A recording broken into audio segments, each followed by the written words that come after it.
شروع اللہ کے نام سے جو بڑا مہربان نہایت رحم کرنے والا ہے۔ حضرت عبداللہ ابن مسعود رضی اللہ عنہ راوی ہیں کہ صادق و مصدوق سرکار دو عالم صلی اللہ علیہ وسلم نے ہم سے فرمایا، تم میں سے ہر آدمی کی تخلیق اس طرح ہوتی ہے کہ پہلے اس کا نطفہ ماں کے پیٹ میں 40 دن جمع رہتا ہے، پھر اتنے ہی دن یعنی 40 دن کے بعد وہ جمع ہوا خون بنتا ہے، پھر اتنے ہی دن کے بعد وہ لوتھڑا ہو جاتا ہے، پھر اللہ تعالیٰ اس کے پاس ایک فرشتے کو 4 باتوں کے لکھنے کے لیے بھیجتے ہیں،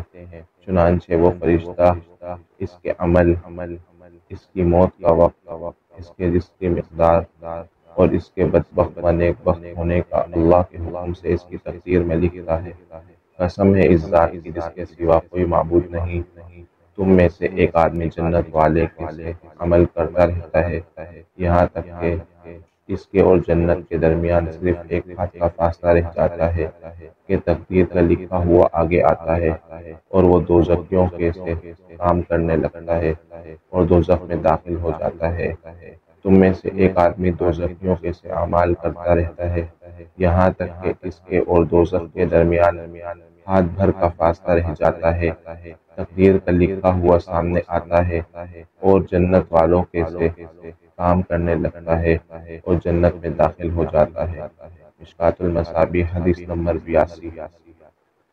اسی طرح کی اور احادیث اور دعا وغیرہ سننے کے لیے ہمارے چینل کو سبسکرائب کیجیے۔ السلام علیکم ورحمۃ اللہ وبرکاتہ۔